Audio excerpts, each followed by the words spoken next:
And the question is, when a drone flies over your backyard, not at 10,000 feet, but at 100 feet or 150 feet, is that the same thing as basically a delivery person clambering over your fence and running along with the box and jumping over the next fence?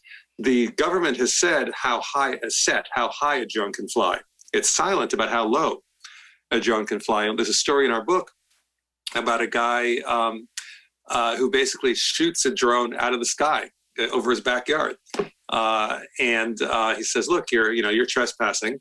And it actually goes to court, and he wins. He actually, to raise some money, he sold his shirts that said #DroneSlayer.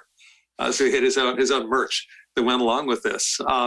But this is an issue where there's real money at stake here. And one of the interesting things that Michael was talking about is you can now lower transaction costs. And so rather than the on-off switch, right, either you can go over people's property or you can't.